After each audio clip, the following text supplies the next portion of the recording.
এই দেশে ছাত্ররা বৈষম্য বিরোধী কোটা বিরোধী আন্দোলন করেছে কি কোরআন কারীমকে পরিবর্তন করবার জন্য? কোরআনের বিধানকে উল্টাবার জন্য মুসলমানরা রক্ত দিয়েছে? যে কোটা বিলুপ্তির জন্য এত কিছু, সেই ছাত্রদের করা সরকারের উপদেষ্টা এখন কোটা চাচ্ছেন সমকামীদের জন্য। কিন্তু অবাক করা বিষয় হলো, যেই বৈষম্য দূর করবার জন্য মানুষ রক্ত দিয়েছে, এখানে মাঝখান থেকে আমরা দেখতে পাচ্ছি যে শয়তানের চক্ররা বৈষম্য দূর করবার নাম দিয়ে তারা সমকামিতা এখানে প্রতিষ্ঠা করবার চেষ্টায় লিপ্ত। আপনারা গতকালকের একটা নিউজ হয়তো অনেকে দেখেছেন যে কলকাতার আরজি কর হসপিটালের একজন ডাক্তার, একজন নারীর চিকিৎসক, তার প্রতি পাশবিক নির্যাতন করা হয়েছে এবং তাকে হত্যা করা হয়েছে ভারতে। এটার প্রতিবাদে ঢাকা ইউনিভার্সিটিতে একটা আয়োজন হয়েছে 16 আগস্ট রাতে, এবং সেই আয়োজনে বর্তমান অন্তর্বর্তীকালীন সরকারের একজন উপদেষ্টা, সমাজ কল্যাণ উপদেষ্টা, তিনি উপস্থিত হয়েছেন। এস মুর্শিদ ওনার নাম। তিনি সেখানে উপস্থিত হয়ে তাদেরকে বলেছেন যে তোমরা কিছু দাবি দাওয়া পেশ করো, কিছু দাবি দাওয়া দাও তোমরা, যে দাবি দাওয়াগুলো বাস্তবায়নের জন্য আমরা ঝাঁপায়ে পড়ব। তিনি প্রকাশ করছেন যে আমরা ঝাঁপায়ে পড়ব তোমাদের সেই দাবি দাওয়া ছিল, তোমরা সেগুলো দাও। দাবি দাওয়া তো রেডি ততক্ষণে, তিনি দিতে বলছেন এবং বলছেন যে ঝাঁপায়ে পড়ব আমরা। এবং তিনি আরো কিছু কথা সেখানে বলেছেন, আমি সেগুলোতে আর যাচ্ছি না। তার পুরো কথার খোলাসা হলো যে পুরা তার কাছে যে সরকারি শক্তি আছে, তার পুরো ডিপার্টমেন্ট ঝাঁপায়ে পড়বে সেগুলো বাস্তবায়ন করবার জন্য। শুধু তাদেরকে উৎসাহ দিচ্ছেন, তিনি অনুপ্রাণিত করছেন যে তোমরা সেগুলো দাও। তারা দিয়েছে। তারা কি দিয়েছে? 13টা দফা বা দাবি দিয়েছে। এই 13টা দফা দাবির ভিতরে আমি যদি একটু পড়ে শোনাবার চেষ্টা করি, এর ভিতরে একটা দাবি ছিল 3 নম্বরের, সেটা হলো ধর্ম, গোত্র এবং বর্ণের ঊর্ধ্বে গিয়ে প্রতিটি লিঙ্গের মানুষের সম্পত্তিতে সমান অধিকার দিতে হবে। এটা আমাদের প্রচলিত আইন বিরুদ্ধ যেমন, তেমনি এদেশের সংখ্যাগরিষ্ঠ মানুষ মুসলমানদের কোরআনে কারীমের সুস্পষ্ট বিধানের হুবহু বিপরীত। এর আগে বিভিন্ন সরকার যেটা চেষ্টা করেছে, করতে পারে নাই। এখন বৈষম্য দূর করবার নাম দিয়ে কলকাতায় হয়েছে কি, আর তারা দাবি করছে কি? কলকাতায় হয়েছে, একজন নারী চিকিৎসক পাশবিক নির্যাতনের শিকার হয়েছেন, তাকে খুন করা হয়েছে। পৃথিবীতে মুসলমানরা নারীদের অধিকার নিয়ে যখন কথা বলেছে, তখন আজকালকার নারীবাদীদের জন্ম হয়নি। মুহাম্মদ সাল্লাল্লাহু আলাইহি সাল্লাম যখন নারী অধিকার নিয়ে কথা বলেছেন, তখন এই নারীবাদীদের 14 গোষ্ঠীর কারোর জন্ম হয় নাই। যেখানে মেয়ে হিসেবে জন্মগ্রহণ করলে জীবন্ত পুঁতে ফেলা হতো, যেখানে মেয়ে হিসেবে জন্মগ্রহণ করা অপরাধ ছিল, সেই সমাজে নারীকে শুধুমাত্র মুক্তই করেননি নবী সাল্লাল্লাহু আলাইহি সাল্লাম, শুধুমাত্র মৃত্যুর হাত থেকে রক্ষাই করেননি, নারীকে আকাশের উচ্চতায় তুলে দিয়ে গেছেন। কোনো বাবা মা যদি 2টি কন্যা সন্তানকে সঠিকভাবে যথাযথভাবে লালন পালন করে, তার জন্য জান্নাতের গ্যারান্টি দিয়েছেন। তার বিপরীতে 1 ডজন ছেলে সন্তান পালন করলেও এই সুসংবাদের কথা নবী সাল্লাল্লাহু আলাইহি সাল্লাম বলেন নাই। তো সেই মুসলমানদেরকে যদি নারীদের অধিকারের সবক শুনাতে আসা হয়, তো সেটা দুর্ভাগ্যজনক বিষয় ছাড়া কিছুই না। ভাইরা আমার, এখানে আপনারা দেখতে পাচ্ছেন হয়েছে একজন নারী চিকিৎসকের প্রতি জুলুম নির্যাতন, সেটার প্রতিবাদ হবে, কিভাবে তার জুলুম থেকে রক্ষা করা যায় সেটা বলা হবে। দাবি হচ্ছে কি দেখেন, প্রায় সবগুলো দাবি সম্পূর্ণ অপ্রাসঙ্গিক। তার মানে একটা সুনির্দিষ্ট এজেন্ডা বাস্তবায়ন করবার জন্য ইচ্ছাকৃতভাবে অপ্রাসঙ্গিকভাবে এই সমস্ত দাবিগুলো তারা তুলে আনছে। এর ভিতরে একটা হলো, দেখেন যেটা বললাম, ধর্ম, গোত্র, বর্ণের ঊর্ধ্বে উঠে, মানে কোরআনের বিধানকে সাইডে রেখে বাদ দিয়ে সকল লিঙ্গের মানুষের সম অধিকার। এখানে একটা জিনিস দেখেন, সকল লিঙ্গের মিনিংটা কি? সকল লিঙ্গ মানে কি? নারী পুরুষ? জি না। মূলত সমকামিতার কথা সরাসরি না বলে এই যে সকল লিঙ্গ, তারপরে যে আপনার জেন্ডার ডাইভার্সিটি, জেন্ডার বৈচিত্র্য, লিঙ্গ বৈচিত্র্য, এগুলো সবগুলোর মিনিং হলো যে এখানে তারা সমকামিতাকেও একটা লিঙ্গ হিসাবে, সমকামীদেরকে একটা লিঙ্গ হিসাবে, ট্রান্সজেন্ডারদেরকে একটা লিঙ্গ হিসাবে এখানে প্রবেশ করাচ্ছে, সরাসরি বলছে না। তো যাই হোক, এখানে কোরআন কারীমের আয়াতের বিধান থেকে আমাদেরকে, সারা দেশের মানুষকে সরে আসার জন্য আহ্বান করছেন। এই দেশে ছাত্ররা বৈষম্য বিরোধী কোটা বিরোধী আন্দোলন করেছে কি কোরআন কারীমকে পরিবর্তন করবার জন্য? কোরআনের বিধানকে উল্টাবার জন্য মুসলমানরা রক্ত দিয়েছে? কিন্তু তারা তো সে দাবি করছে। আমাদের ছাত্রদের, আমাদের মুসলমানদের রক্তকে তারা কিসের বিনিময়ে বিক্রি করছে দেখেন। দ্বিতীয় দাবি দেখেন, ইউনিফর্ম ফ্যামিলি কোড চালু এবং তার বাস্তবায়ন করতে হবে।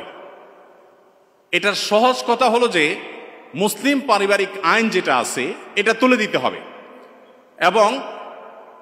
এবং তারা যে সমাজ চায় সেই সমাজ সোজা কথা বাস্তবায়ন করতে হবে, যেটা এদেশের সংখ্যাগরিষ্ঠ মানুষের চিন্তা, দর্শন, মূল্যবাদের পরিপন্থী। 4 নম্বর, এটা 5 নম্বর দফা হলো এখানে সন্তানের অভিভাবকত্বের আইন পরিবর্তন করতে হবে। নারীকে সন্তানের অভিভাবকত্ব দিতে হবে। কোরআন পুরুষকে, বাবাকে অভিভাবকত্বের দায়িত্ব দিয়েছে এবং সেটা আমাদের সমাজে প্রতিষ্ঠিত। এটা আমাদের সমাজের সংস্কৃতি, এটা এদেশের মানুষের আবহমান কাল থেকে আসা সংস্কৃতি। এটাকে পরিবর্তন করে ফেলতে হবে। দেখুন, এগুলো এতটা অপ্রাসঙ্গিক এই সমাজে যে এগুলো নিয়ে এদেশের মানুষের কোনো কনসার্ন নাই, কিন্তু তাদের কনসার্ন আছে। এরপরে দেখেন 5 নম্বর হলো সন্তানের অভিভাবকত্বের আইন পরিবর্তন। 7 নম্বর হলো নারী, আদিবাসী, প্রতিবন্ধী এবং ভিন্ন লৈঙ্গিক পরিচয়ের মানুষকে, দেখেন নারী আসছে, আদিবাসী আসছে, প্রতিবন্ধী আসছে, এরপরে আবার নারীর পরে আবার ভিন্ন লৈঙ্গিক পরিচয়ের মানুষ বলতে কি বোঝানো হয়? পুরুষ এবং মহিলা ছাড়া ভিন্ন লিঙ্গ এর পরিচয় দেয় যারা, তারা কারা? ট্রান্সজেন্ডার। আরো সহজ করে বলতে গেলে সমকামী। কারণ একজন পুরুষ যখন নিজেকে নারী ঘোষণা করে তখন তিনি আরেকটা পুরুষের সাথে বিয়ে বসে, কারণ তিনি ঘোষণা করছেন নিজেকে নারী, এখন একটা পুরুষের সাথে বিয়ে বসেন। যখন একটা ছেলেকে বিয়ে করেন তিনি, তখন আগে থেকেই তো তিনি পুরুষ, এখন একটা ছেলেকে বিয়ে করলেন, তাহলে সমান সমান কি দাঁড়ালো? সমকামী। তো এই সমকামিতা এদেশে মানুষকে গিলানো সহজ হবে না, সেজন্য এই সমস্ত শব্দের মায়ের পেশ তারা দিচ্ছে। আপনি দেখেন প্রতিটা দফায় হয়েছে কলকাতায় কি আর তারা দাবি করছে কি।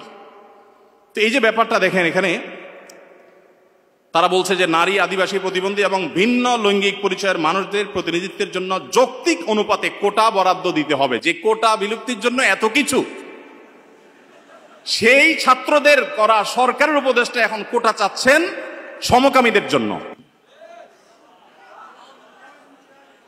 বলেন, এই মানুষগুলো যারা শারীরিকভাবে সুস্থ সবল, তারা নিজের মেধায় তো লড়তে পারেন, কিন্তু এখানে নারীদের জন্য শুধু কোটা চাচ্ছেন তিনি তা না, তিনি ভিন্ন লৈঙ্গিক পরিচয় ধারণকারী মানুষদের অর্থাৎ সমকামীদের জন্য তিনি কোটা চাচ্ছেন। সমকামীদের শুধু বৈধতা দেওয়ার কথা বলছেন না, তাদের জন্য কোটা রাখার দাবি করা হচ্ছে। আচ্ছা দেখেন, এরপরে আমরা দেখতে পাচ্ছি যে 8 নম্বর যে দাবি, সে দাবিতে লেখা আছে যে বলা হয়েছে যে 1860 সালের গর্ভপাতের আইন বাতিল করতে হবে, নারীকে গর্ভপাতের পরিপূর্ণ স্বাধীনতা দিতে হবে। মানে জেনা ব্যভিচার হবে, অসামাজিক কার্যকলাপ হবে, মনে চাইলে গর্ভপাত করবে, এই বিষয়গুলো ইজি করে ফেলতে হবে, সোজা কথা। তো গর্ভপাতের মাধ্যমে যে ভ্রূণ হত্যা করা হয়, এটা কি হত্যা না? হত্যা না। তো মানবতার ধ্বজাধারীরা দাবি করছেন কিসের? যে একটা মানব ভ্রূণ হত্যা করার অনুমতি দিতে হবে, স্বাধীনতা দিতে হবে। এ দাবি করছেন কারা? মানবতার সবক দেয় যারা আমাদেরকে সকাল বিকাল, তারা। ভাইরা আমার, এরপর আপনি দেখেন কলকাতায় ঘটেছে কি, একজন নারী চিকিৎসকের উপরে জুলুম হয়েছে, আর তারা চাচ্ছে কি যে কোনো নারী যে কোনো জায়গায় গর্ভপাত করতে পারবে, পারমিশন চাচ্ছে।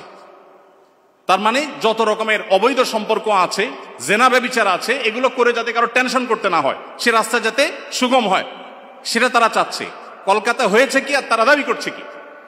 আচ্ছা, এরপরে দেখেন 9 নম্বর দাবি করেছে তারা, নারী এবং লৈঙ্গিক বৈচিত্র্যের মানুষের জন্য সমান কর্মসংস্থানের সুযোগ দিতে হবে এবং নিরাপদ কর্মসংস্থানের নিশ্চয়তা দিতে হবে। তার মানে নারী এবং লৈঙ্গিক বৈচিত্র্যের মানুষদের কথা বলা হচ্ছে এখানে। পুরুষ তো আছেই, মহিলা পুরুষের বাদে আবার বিভিন্ন লৈঙ্গিক পরিচয়ের ধারণকারী মানুষদের জন্য কর্মসংস্থানে বিশেষভাবে তাদের জন্য সুযোগ দিতে হবে, পরিবেশ করতে হবে। তার মানে কি নারী পুরুষ ছাড়া আর কি আছে? ট্রান্সজেন্ডার বা সমকামী। যদি আপনি বলেন না আমি এখানে তৃতীয় লিঙ্গ বুঝেছি, তাহলে তৃতীয় লিঙ্গ বলতে আপনার সমস্যা কি? লৈঙ্গিক বৈচিত্র্য শব্দ বলতে কতগুলো অক্ষর ব্যবহার করতে হয়েছে, উচ্চারণ করাও তো একটু কঠিন। আপনি তৃতীয় লিঙ্গে বলতে সমস্যা কোথায়? হিজড়া বলতে যদি আপনি না চান, না বললেন। তৃতীয় লিঙ্গ তো আমাদের দেশের স্বীকৃত ভাষা, সংবিধানের ভাষা, তাহলে সেটা ব্যবহার করতে অসুবিধা কোথায়? তার মানে এটা তাদের উদ্দেশ্য না। আমি তো দায়িত্ব নিয়ে বলতে পারি এটা তাদের উদ্দেশ্য। তাদের উদ্দেশ্য হলো সমকামী বা ট্রান্সজেন্ডারদেরকে তারা সমাজে প্রতিষ্ঠা করবার অপচেষ্টায় লিপ্ত। ভাইরা আমার, এখনো দেশের কিছুই ঠিক হয় নাই, কত জটিল অবস্থা। এখনো পুলিশ ভালো করে তাদের কাজে যোগদান করতে পারেনি, এখনো স্থবিরতা আছে, স্টাবল হচ্ছে না। সবাই সর্বাত্মক সহায়তা করছে, আমরা সবাই সহায়তা করছি। এই শুরুতে এসেই দেখেন তারা একটা পর একটা দফা দিচ্ছে এবং সেখানে এদের দফার সাথে দফা দেওয়ার জন্য, দাবি দেওয়ার জন্য উপদেষ্টা মহোদয় তাদেরকে বলছেন এবং বলছেন ঝাঁপিয়ে পড়বেন তিনি এই দাবিগুলো বাস্তবায়ন করবার জন্য। এরপরে 10 নম্বর দাবি দেখেন, প্রতিটি ভিন্ন ভিন্ন লৈঙ্গিক পরিচয়ের মানুষের রাষ্ট্রীয় পরিচয়পত্রে তার লৈঙ্গিক পরিচয়ের স্বীকৃতি থাকতে হবে। তার মানে পুরুষ, মহিলা, ট্রান্সজেন্ডার বা সমকামী এটা থাকতে হবে। পুরুষ মহিলা তো আছেই, তাহলে প্রতিটি লৈঙ্গিক পরিচয় ধারণকারী মানে কি বুঝাচ্ছেন আপনি? আপনি বলেন যে পুরুষ, মহিলা, হিজড়া বা তৃতীয় লিঙ্গ, এটা তো হয়ে যায়, কিন্তু প্রত্যেকটা মানে কি? প্রত্যেকটা লিঙ্গ পরিচয় ধারণকারী মানুষের মিনিং হলো এটা। বিগত আমলে আমাদের স্কুলে, এমনকি আলিয়া মাদ্রাসার পাঠ্যপুস্তকে যে পাতায় পাতায়, লাইনে লাইনে, পৃষ্ঠায় পৃষ্ঠায় যে সমকামিতার কুশিক্ষা, এই অপসংস্কৃতি এবং বস্তাপচা সস্তা এই চিন্তাধারা এবং বিকৃত ব্যবস্থাপনাকে যারা এই সমাজে পুশ করার চেষ্টা করছে, আমাদের সমাজে এর বাইরে হাজারটা বিষয় আছে, সেগুলো নিয়ে তাদের কোনো মাথা ব্যথা নেই। আবার সেই একই জিনিসের পদধ্বনি আমরা এখনই শুনতে পাচ্ছি। ভাইরা আমার, 11 নম্বর দাবি ছিল তাদের, সব ধরনের লৈঙ্গিক বৈষম্যকারী আইন বাতিল করতে হবে। সব ধরনের লৈঙ্গিক বৈষম্যকারী আইন বাতিল করতে হবে। ওই যে মেয়েদের, ছেলেদের মিরাসের যে আইন আছে সেটা বাতিল করতে হবে। তারপরে যায় আপনার সমকামীদের বিরুদ্ধে আমাদের দেশে আইন রয়েছে, আপনারা জানেন, সমকামিতা লিপ্ত হলে 2 বছর কারাদণ্ডের কথা বলা আছে, সেগুলো বাতিল করতে হবে। এই যে দাবিগুলো আছে, আপনারা এবার মিলান যে কলকাতাতে একজন নারী চিকিৎসক তিনি জুলুমের শিকার হয়েছেন, তার সেই জুলুমের বিরুদ্ধে সর্বকণ্ঠে আমরা শতকণ্ঠে প্রতিবাদ জানাবো, কিন্তু এখানে প্রতিবাদ জানাতে গিয়ে দাবি যেগুলো তোলা হচ্ছে সবগুলো হলো সমকামী এবং ট্রান্সজেন্ডারদের জন্য দাবি। এই যে ষড়যন্ত্র, এটা আমাদের দেশে নতুন না। যারাই যখন আসে, বিদেশিদের টাকা পয়সা ফান্ড পেয়ে তারা সেগুলোকে এই দেশে পুশ করার অপচেষ্টায় লিপ্ত থাকে। তারা জানে না এদেশের ওলামা একরাম তাদের শেষ রক্তবিন্দু থাকা পর্যন্ত এই সকল অনাচারের বিরুদ্ধে তারা কথা বলে যাবেন। এদেশের ওলামা একরাম, এদেশের দিনদার মানুষের কোনোদিন এটা বাস্তবায়ন হতে দিবে না।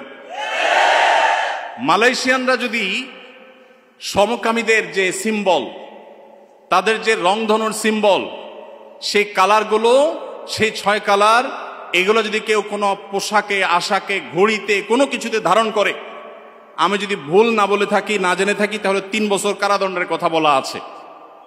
তো মালয়েশিয়ান গভর্নমেন্ট যদি এটার বিরুদ্ধে এত শক্ত অবস্থানে থাকার পরেও তারা উন্নতির চরম শিখরে পৌঁছে যায়, আমরা তাদের কাছে চাকর হওয়ার জন্য লালায়িত থাকি, তাহলে এরা আমাদেরকে কোথায় নিয়ে যেতে চায়? একজন উপদেষ্টা মহোদয়, তিনি বর্তমানে আমাদের প্রচলিত আইন সংবিধানে থাকা জিনিসের বিরুদ্ধে, সবচেয়ে বড় কথা হলো আইন সংবিধানের চেয়েও বড় জিনিস হলো এদেশের সকল ধর্মের মানুষের কাছে ঘৃণিত একটা বিষয়কে সমাজে স্টাবলিশড করবার জন্য রীতিমতো প্রকাশ্যে এখন তারা নেমেছেন। এখন একজন আলেম হিসাবে, একজন দায়ী হিসাবে আমাদের বুদ্ধিবৃত্তিকভাবে এই সকল ষড়যন্ত্র মোকাবেলা করতে হবে।